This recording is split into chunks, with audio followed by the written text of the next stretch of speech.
Alors, bonjour. Vous allez bien? Vous êtes réveillés? J'espère. Après tous ces chants-là et ce temps de prière. Alors, je regardais ce matin, puis en passant, soyez les bienvenus à tous nos visiteurs. Je sais que notre frère l'a dit, mais est en avant, alors je profite de l'occasion pour vous souhaiter cela, OK? Que le Seigneur puisse vous bénir. Tous, d'ailleurs, tous et chacun. Ce matin, je regardais en avant, on avait un groupe de chant assez spécial. Toute la famille Girard était là. Il manquait un, mais en tout cas, tous ceux qui étaient présents ici là, étaient là en avant. Et, c'est beau de voir toute la famille qui se présente en avant, puis qui sert le Seigneur par des chants, par la musique, tout ça, c'est édifiant, mais gloire à Dieu. Moi, j'admire cela. Alors que le Seigneur bénisse cette famille abondamment dans toutes les œuvres qu'ils font pour le Seigneur. Et je sais qu'ils ne sont pas les seuls à faire des œuvres pour le Seigneur. Notre frère a fait des œuvres pour le Seigneur. Beaucoup de monde dans cette assemblée font des œuvres pour le Seigneur, soit dans le domaine spirituel, soit dans le domaine physique, soit dans n'importe quoi, dans les exhortations, les encouragements, rendre la visite aux frères et sœurs. Alors, tout cela, c'est des œuvres pour le Seigneur, que ce soit dans la garderie ou n'importe quoi. C'est des œuvres que vous faites pour le Seigneur et gloire à Dieu pour cela. Que le Seigneur soit béni pour cela. Alors, ce matin, j'avoue que au début, j'avais un peu de la difficulté à être touché par le Seigneur. Quoique je m'étais préparé avant de partir de la maison, et ainsi de suite, puis hier soir aussi. Et j'avais un peu de difficulté, et ça arrive, ça, comme ça. Jusqu'à ce que notre frère nous a lu ceci. Je pense que c'est là.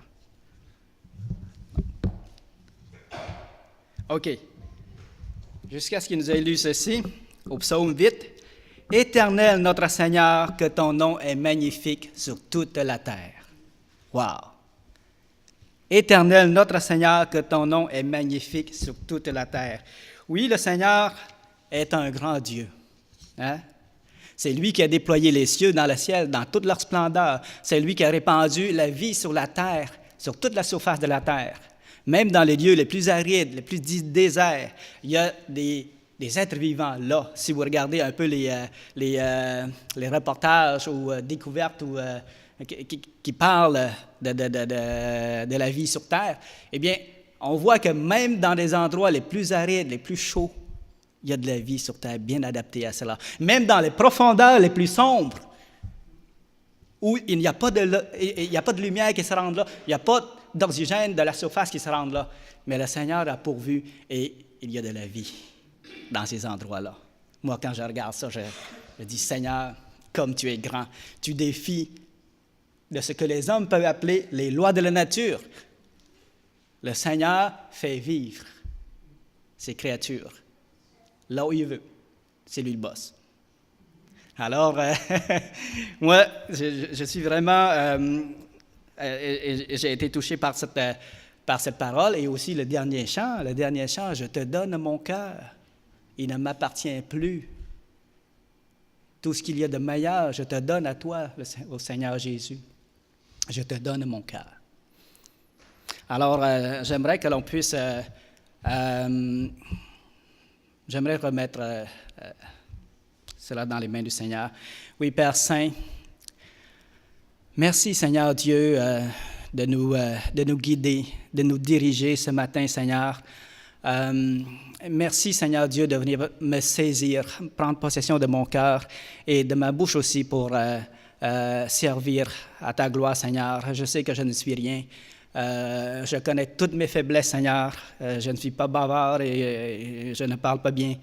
Mais avec toi, Seigneur, tout prend son sens et je te remercie pour cela, Seigneur. Et oui, tu ne nous laisses pas seuls. Merci de nous accompagner dans ce que nous faisons, Seigneur. Et bénis les frères et sœurs qui sont ici, bénis nos visiteurs, bénis hommes, femmes, enfants et tous ceux qui viennent à ta rencontre ce matin, Seigneur. Nous t'en prions. Amen.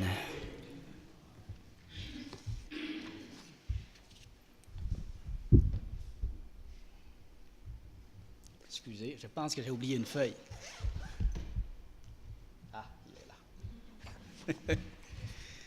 Alors, pas la semaine dernière, mais la dernière fois, je vous ai parlé de la générosité de Dieu, disant que Dieu est d'une richesse infinie, que sa bonté pour nous est immense et que dans son plan, il fait des plans parfaits pour nous qui vont au-delà de notre espérance.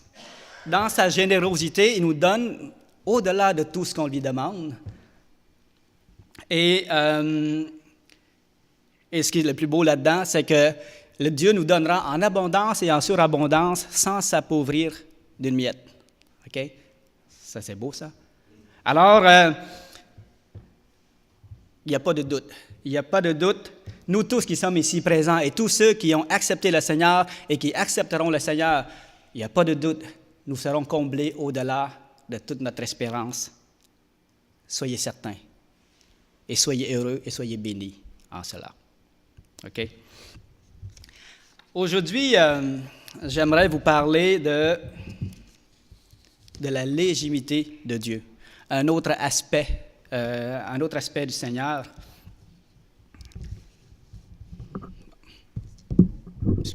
Excusez. Je manque de place. Alors, parlons de la légitimité de Dieu.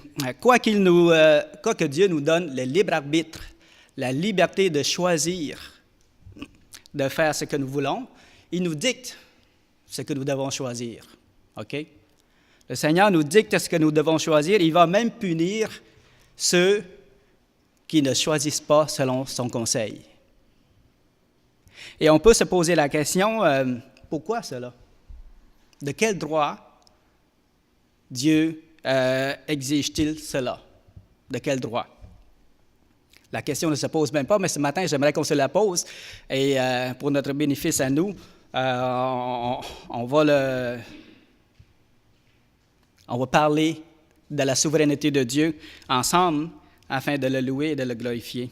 Donc, Dieu exige de nous toutes sortes de choses. Ça, vous vous en êtes rendu compte dans la vie chrétienne.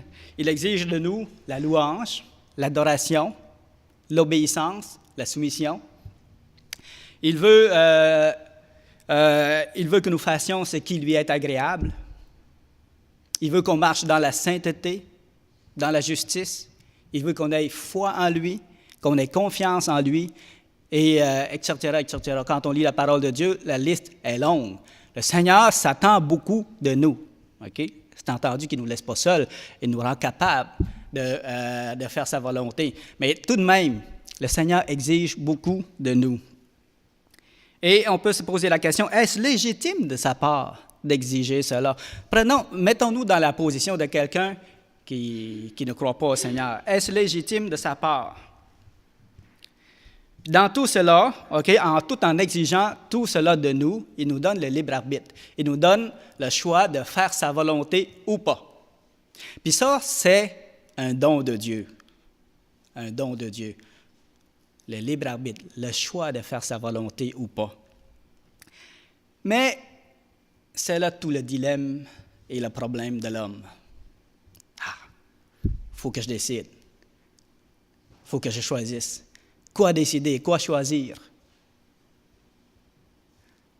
Et ça peut être un grand piège pour l'homme. D'ailleurs, ça a été un grand piège pour l'humanité. Lorsque le Seigneur avait mis l'arbre de vie et l'arbre de la connaissance et du bien et du mal, ça donnait la possibilité à l'homme de choisir. Et qu'est-ce qu'on a choisi?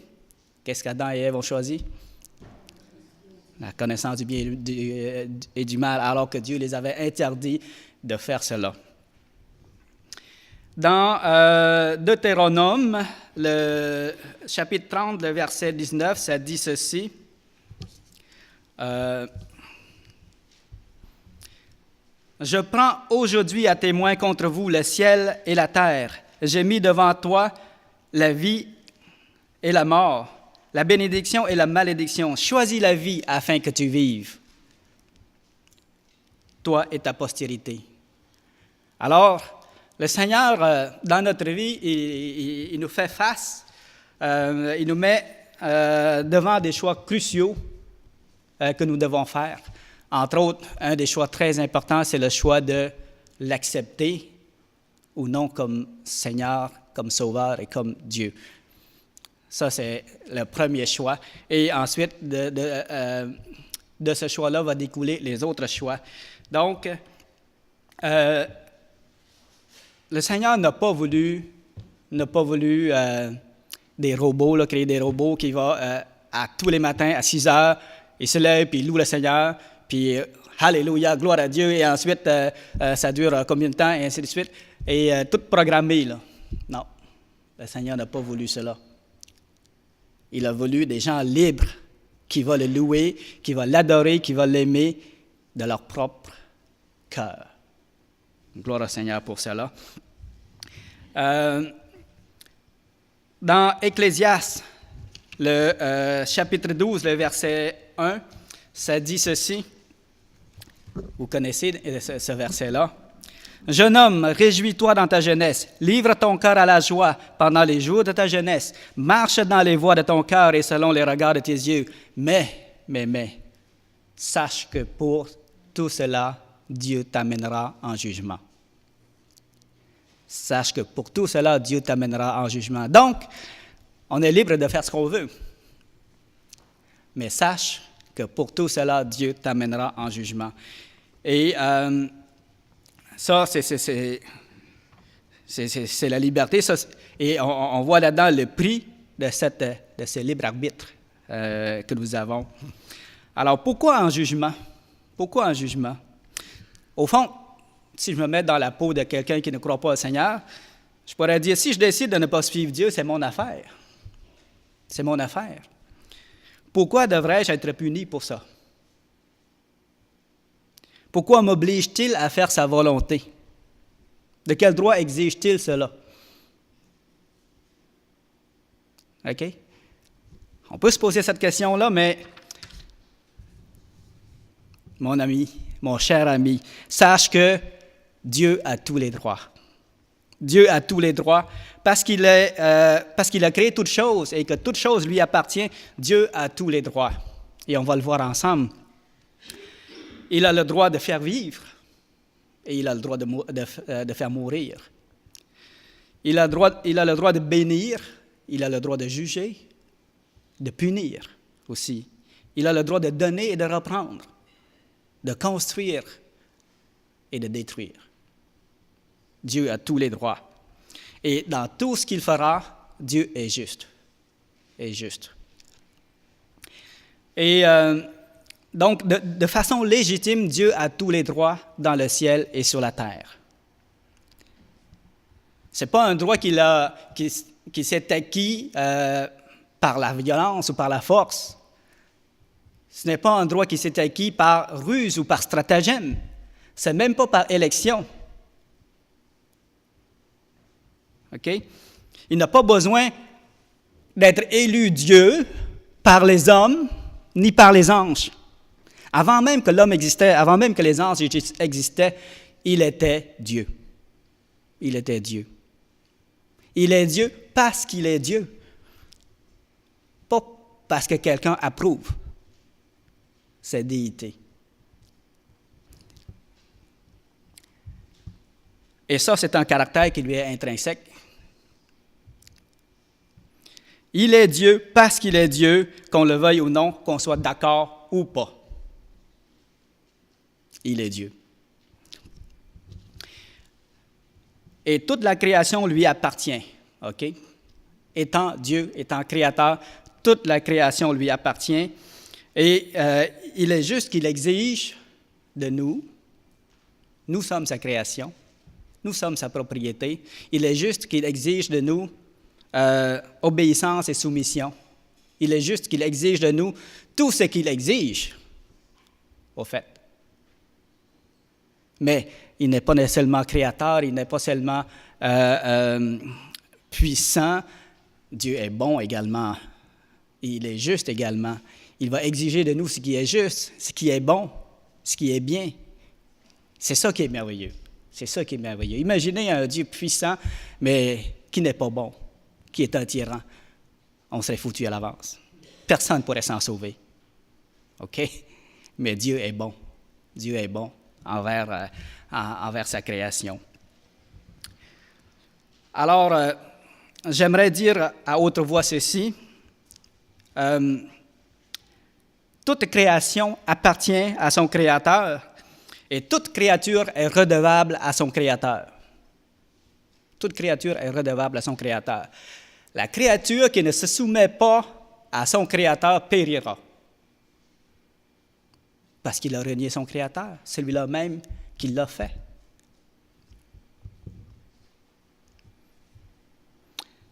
Concernant la souveraineté de Dieu, la Bible nous en parle à plusieurs endroits. Dans Genèse 14, le verset 19, quand Melchisédek est allé à la rencontre d'Abraham, dans ce temps-là, il ne s'appelait pas Abraham, il s'appelait Abram. Et quand Melchisédek est allé à sa rencontre, il a dit ceci, « Béni soit Abram par le Dieu très haut, maître du ciel et de la terre. » Wow! Maître du ciel et de la terre. Moi, quand je dis ça, ça me touche encore. Ça vous montre un Dieu très grand, très élevé, qui est au-dessus de toute chose. Ce n'est pas n'importe qui. Ici, Melchisédek vient confirmer à Abram que l'Éternel est le maître suprême de tout ce qui existe. Il est le maître suprême de tout ce qui existe, sans exception. Et Dieu lui-même nous l'atteste à plusieurs reprises. On peut lire dans Ésaïe, le chapitre 43.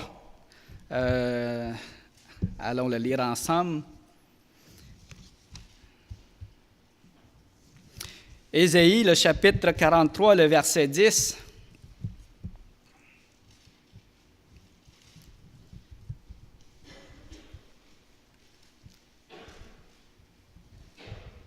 C'est tous des beaux passages qu'on va lire ensemble.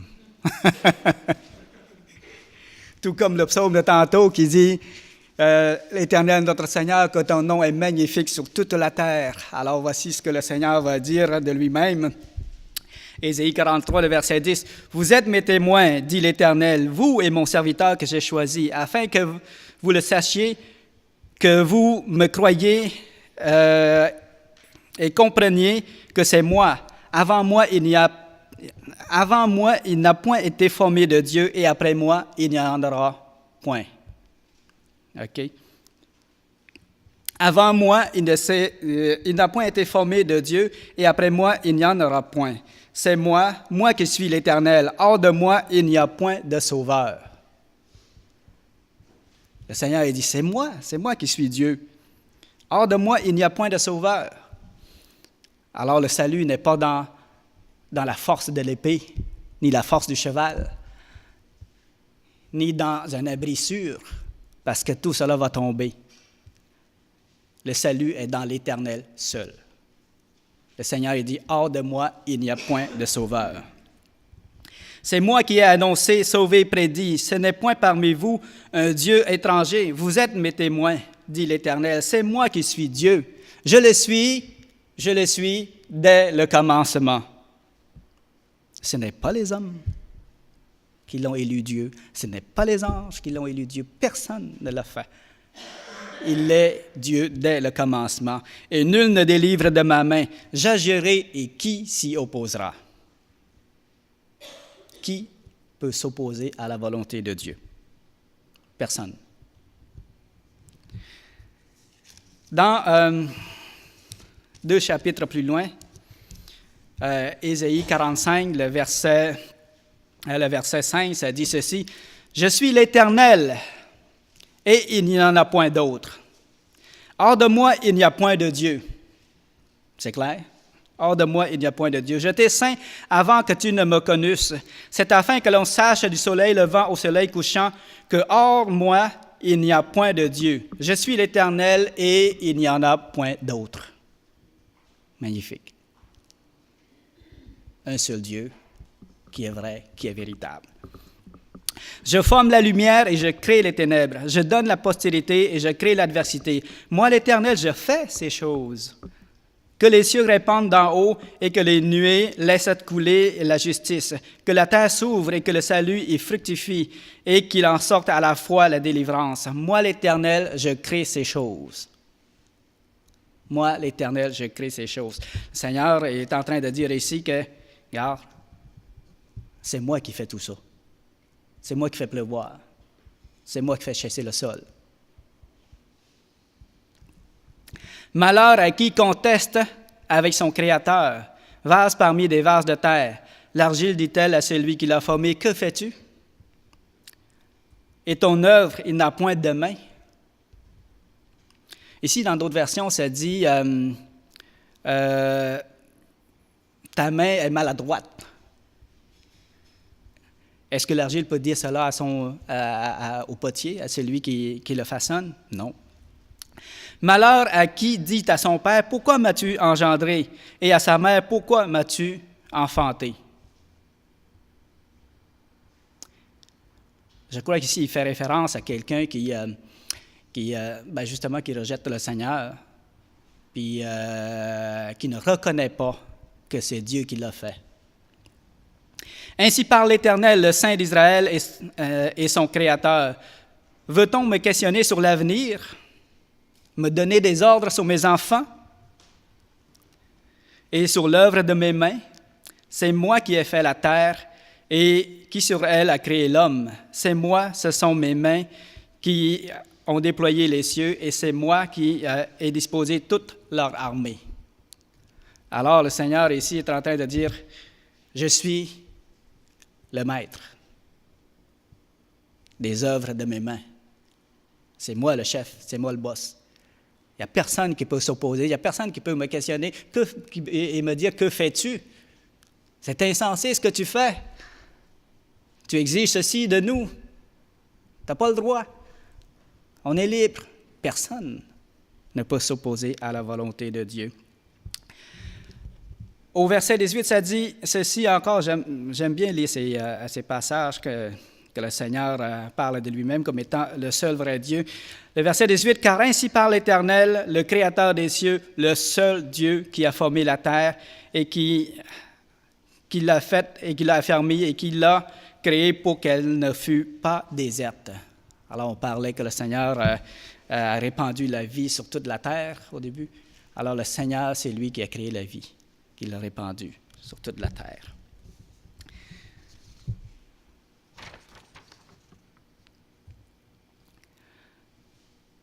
C'est moi, je suis le maître absolu de mes œuvres et de ma création, c'est ce qu'on pourrait comprendre. Je le suis dès le commencement et nul ne délivre de ma main, j'agirai, qui s'y opposera? Alors vraiment, il est Dieu et c'est à lui qu'appartiennent le règne, l'autorité, l'honneur, la gloire, la louange, l'adoration à toujours et à perpétuité. C'est à lui que reviennent toutes ces choses-là. Et plus encore, la liste est longue, serait longue à écrire ici. Et il est juste et légitime pour lui de réclamer tout cela de sa création. Il est juste qu'il réclame qu'on le loue, qu'on se soumette à lui, qu'on l'adore, parce qu'il est notre Dieu, qu'on le veuille ou non. OK, Dieu n'est pas le Dieu des chrétiens seulement. Dieu, il est le Dieu aussi des incroyants. La différence, c'est que les incroyants ne le reconnaissent pas et les croyants le reconnaissent. Toute qu'une différence, par exemple. Toute une différence. Parce que de là va déterminer notre salut éternel à chacun.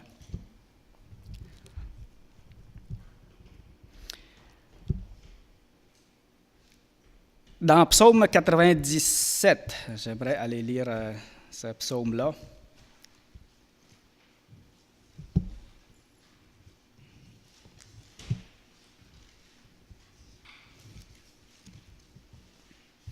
Psaume 97, de versets 1 à 6.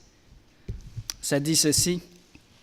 « L'Éternel règne Que la terre soit dans l'allégresse, que les îles nombreuses se réjouissent. Les nuages et l'obscurité l'environnent. La justice et l'équité sont la base de son trône. Le feu marche devant lui et embrase alentour ses adversaires. Ses éclairs illuminent le monde. La terre le voit et tremble. Les montagnes se fondent comme la cire devant l'Éternel, devant le Seigneur de toute la terre. Les cieux publient sa justice et tous les peuples voient sa gloire. Amen. Amen.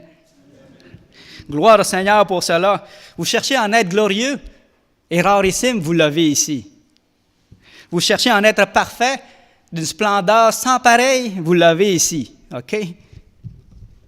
Ici, ou en haut, en réalité. Donc, vous cherchez l'être le plus merveilleux, bien, vous l'avez ici. Parce que souvent, vous savez, dans le monde, les gens admirent les stars ou les personnes qui sont haut placées. On recherche une gloire quelconque qui peut nous porter au-delà, plus loin que ce qu'on est, et ainsi de suite. Le monde recherche ça, et plus qu'on ne le pense, il ne cherche pas à bonne place. Voici le Dieu suprême, voici, c'est lui le roi, le maître, il est le Seigneur de toute la terre, c'est lui l'être le plus merveilleux dans le monde. Ne cherchez plus ailleurs. Il est là. Il est là. Vous n'avez même pas besoin de faire 1 000. Vous n'avez même pas besoin de faire 1 000 pour le trouver. Mettez à genoux, priez, allez à sa rencontre. Il est là, le Seigneur de toute la terre. Vous n'avez même pas à payer un sou. Alors ne cherchez plus. OK? Venez à lui, tout simplement. Il est le véritable, il est unique, et sa grandeur dépasse de loin tout ce qui existe. Toute la terre devrait accourir vers lui pour l'adorer. Tous les peuples devraient dire, allons à sa rencontre, allons à la rencontre du roi des rois. Tous les peuples devraient faire ça. Ça serait juste normal que tous les peuples se mettent à genoux et adorent Dieu et cherchent Dieu. Ce n'est pas comme ça qu'on le voit présentement. Ce n'est qu'une minorité. Mais en réalité, c'est juste normal que toute la terre se mette à genoux devant Dieu, le loue et l'adore, que toute la terre se donne à lui, c'est juste normal. Et c'est ce qu'il veut. Parce que c'est à lui qu'appartiennent le règne, l'autorité, la puissance et la gloire. Et en tant que créature de Dieu, en tant que sa création, nous devons rendre hommage à notre Créateur. Ça, c'est juste normal. Et l'homme a tort de refuser quoi que ce soit à Dieu. L'homme a tort de ne pas se donner à lui. Toute créature devrait rendre hommage à son Créateur.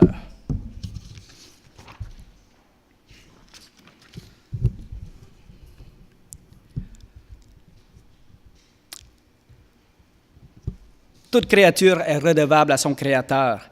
Et la créature qui ne se soumet pas à son Créateur commet un grave péché. Au fond, c'est un péché de rébellion. J'accepte pas. Je le reconnais pas.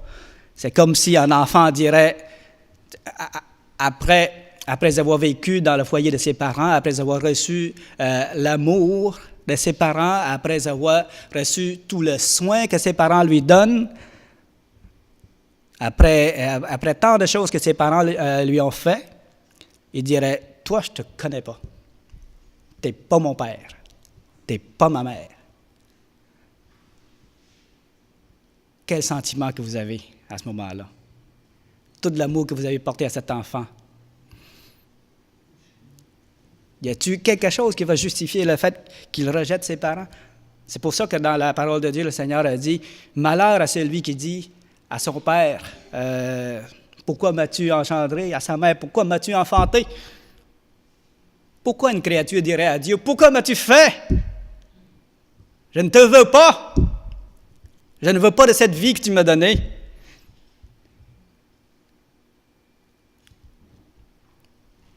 Est-ce justifié? Est-ce justifiable? Aucunement. Alors, en tant que créateur, Dieu sera juste de faire périr la créature qui ne se soumet pas à sa volonté. Soyons certains de cela. Toute créature qui ne se soumet pas à son Créateur périra. Et ici, quand je parle de créature, je fais surtout référence à l'homme parce que les animaux n'ont pas ce choix. C'est à l'homme que le Seigneur a donné ce choix de l'accepter ou non. Donc, toute créature qui ne se soumet pas à son Créateur périra. Au jour du jugement, toute bouche sera fermée devant lui. Même devant les pires des châtiments qui vont être prononcés. Il ne pourra pas dire « Seigneur, c'est trop dur. Seigneur, je ne le savais pas. Seigneur, je ne te voyais pas. » Non. Au jour du jugement, toute bouche sera fermée devant lui. Parce qu'il est inexcusable pour une créature de rejeter son Créateur, pour l'homme de rejeter son Dieu. Okay? C'est dans ce temps-là qu'il va y avoir des pleurs et des grincements dedans. Parce que rien ne peut justifier le fait qu'une créature ait rejeté son Créateur. Puis, personne ne va pouvoir trouver des excuses. Il n'y en aura pas d'excuses qui va être valide devant lui. Et en plus, il n'y aura personne pour les délivrer de la main du Dieu Tout-Puissant. C'est une chose terrible que de tomber entre les mains du Dieu vivant, nous dit la parole de Dieu. Et il vaut mieux pour l'homme d'accepter son amour que de subir sa colère. C'est bien mieux de faire ça, c'est bien plus intelligent.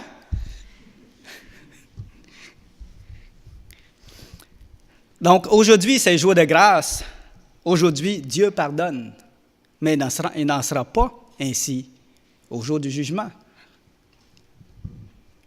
Aujourd'hui, Dieu laisse les hommes faire ce qu'ils veulent, mais le jour viendra où il viendra lui-même et prendra ce qui lui appartient. Et toute bouche sera fermée devant lui. On ne pourra rien dire. On ne pourra rien dire.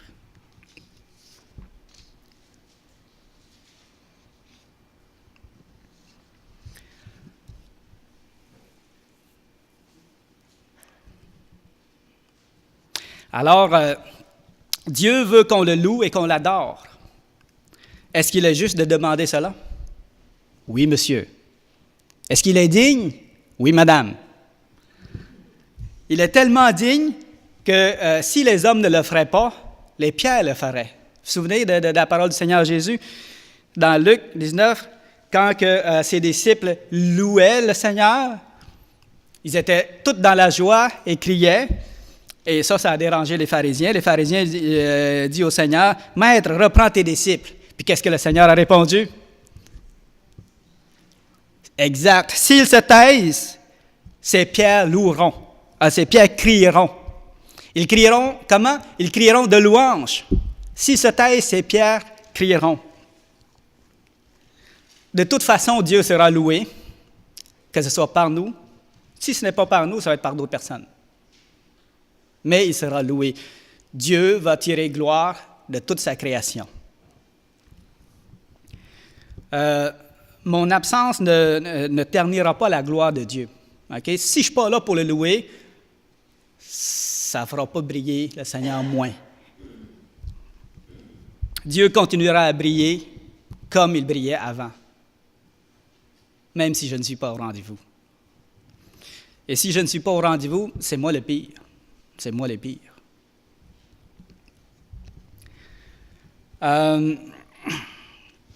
Dieu veut que nous l'aimons, que nous nous donnions à lui. Est-ce qu'il est juste de demander cela? Oui, monsieur. Est-ce qu'il en est digne? Oui, madame. Il en est digne. Parce qu'il a fait toutes choses, qu'il est le maître de toutes choses. Et c'est bon de reconnaître cela et de lui donner ce qui lui revient de droit. Alors, non seulement il nous a fait, il nous a engendrés, mais aussi il nous aime, il nous donne et il nous donnera tout ce qui contribue à notre bien.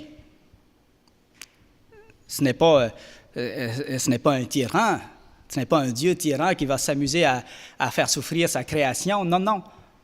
Il nous aime et nous donne tout ce qui contribue à notre bien. Et il va même jusqu'à donner son propre Fils. Dieu s'est donné lui-même, il nous a donné la vie et il se donne lui-même à nous. Le Père s'est donné à nous en tant que Père et en tant que Dieu. Le Fils s'est donné à nous en tant que Créateur, en tant que Sauveur. Alors, comment est-ce qu'il ne mériterait pas notre louange? Comment est-ce qu'il ne mériterait pas qu'on se donne à lui en retour? OK? Comment ne mériterait-il pas notre amour? Il le mérite. Nos louanges, notre adoration, notre obéissance, notre soumission, il mérite tout cela largement. OK?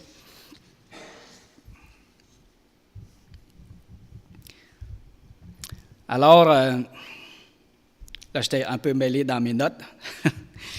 Mais au jour du jugement, les hommes vont voir. Les hommes vont voir et ils vont comprendre que c'est Dieu qui a fait toutes choses, que c'était à lui qu'il devait venir, que ce Dieu-là leur a tendu la main tous les jours, puis qu'ils l'ont rejeté. Ils ne l'ont pas reconnu comme étant leur Dieu et leur Seigneur, et ne lui ont pas donné gloire selon ce qui lui revient, selon ce qu'il mérite, comme on vient de le mentionner tantôt.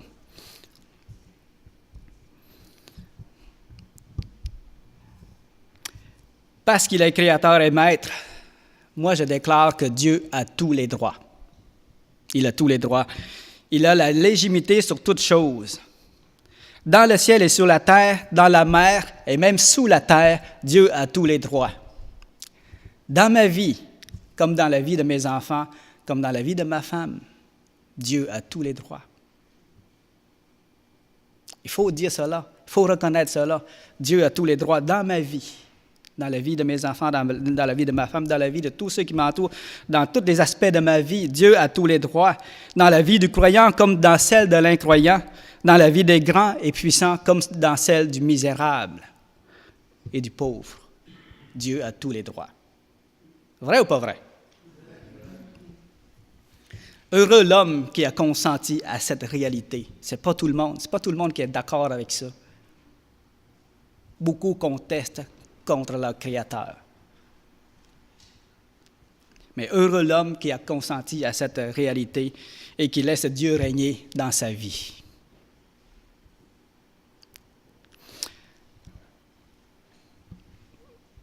Bien, parce que c'est là que la soumission, c'est là la soumission que Dieu demande de chacun de nous. Et c'est de cette manière-là qu'on sera béni et qu'on héritera son amour et non pas sa colère, comme on disait tantôt. En tant qu'enfant de Dieu, on a reconnu tout ça. On a reconnu et accepté son autorité, mais maintenant, on doit le mettre en pratique aussi dans notre vie quotidienne. Et ça, c'est un apprentissage de tous les jours. Apprendre à donner à Dieu tout ce qui lui revient, parce que tout lui appartient déjà. Apprendre à donner à Dieu tout ce qui lui revient, même ce que nous avons de plus cher. Comme Abraham, lorsque Dieu lui a demandé son fils, le fils de la promesse, Abraham n'a pas refusé, il l'a donné au Seigneur. Dieu l'a empêché, mais dans son cas, c'était fait. OK? Apprendre à dire Amen à tout ce que Dieu fait dans notre vie, à tout ce que Dieu décide dans notre vie. Ça aussi, c'est tout un apprentissage tout au long de notre vie. Pourquoi? Parce qu'il est notre maître, parce qu'il est le maître. Il est le Dieu tout-puissant. Et on doit se soumettre à sa volonté. Être d'accord avec Dieu et accepter tout ce qu'il fait, comme Job. Job, c'est un excellent exemple. Après avoir perdu tout ce qu'il possédait, Job a dit ceci: « Je suis sorti nu du sein de ma mère et je retournerai nu dans le ventre de la terre. L'Éternel a donné, l'Éternel a repris, que son nom soit béni. » Et la suite est intéressante. « En tout cela, Job ne pécha point et n'attribua rien d'injuste à Dieu. » Wow! Après tout ce que Dieu a fait, après avoir fait mourir ses troupeaux, ses enfants, et Dieu va même toucher à sa vie, à son corps. Et Job de dire, l'Éternel a donné, l'Éternel a repris, que son nom soit béni. En tout cela, Job ne pécha point. Et sa femme avait perdu patience et lui a donné un conseil non pas judicieux. Il lui a dit, maudis Dieu et meurs. Pourquoi demeures-tu fidèle envers lui après tout ce qu'il t'a fait? Et Job a dit, tu parles comme une femme insensée. Et quoi, n'accepterons-nous pas de Dieu seulement ce qui est bien et non pas ce qui est... accepterons-nous de Dieu que le bien et pas le mal? C'est ça qu'il dit. De Dieu que le bien et pas le mal. On s'entend, le mal ici ne fait pas référence au péché. Le mal fait référence à toutes ces épreuves qu'il a subies et que vous subirez dans votre vie également. Accepterons-nous de Dieu seulement la bénédiction et non pas les épreuves? On doit accepter les deux. Parce que le Seigneur nous promet une chose, c'est que tout concourt au bien de ceux qui aiment Dieu. Tout concourt au bien de ceux qui aiment Dieu. Donc, apprendre à donner à Dieu tout ce qui lui revient, apprendre à dire Amen à tout ce que Dieu fait dans notre vie, ça, mon ami, c'est une grande chose. On n'en finira pas jusqu'à la fin de nos jours. La chair est chère et la chair est faible. Et la chair réclame sa part du gâteau. La chair veut le plaisir, la chair veut son ego, la chair veut survivre. Et ce sera une lutte jusqu'à la fin de nos jours. Jusqu'à la fin de nos jours. Mais nous devons apprendre à donner à Dieu tout ce qui lui revient et à être d'accord avec tout ce qu'il fait dans notre vie. Car Dieu est juste dans tout ce qu'il fait et il en a l'autorité. Il a tous les droits dans le ciel et sur la terre et dans notre vie. Disons-nous-le. Répétons-nous-le. Il a tous les droits dans notre vie. Heureux l'homme qui se soumet à sa volonté. Amen. Alors, prions. Seigneur notre Dieu, oui, tu es grand, oui, tu es puissant. Oui, nous t'appartenons, Seigneur, et nous te devons tout ce que nous avons, Seigneur, tout ce que nous sommes. C'est toi qui nous le donnes, Seigneur. Alors, oui, nous voulons te dire Amen, Seigneur. Nous voulons te dire, voici, nous t'appartenons, Seigneur, et tout ce que nous avons est à toi. Fais de nous ce que tu veux, Seigneur. Bénis chacun de nous, bénis nos cœurs et nos pensées, Seigneur, et sois avec nous dans notre marche, Seigneur Dieu, avec toi. Amen.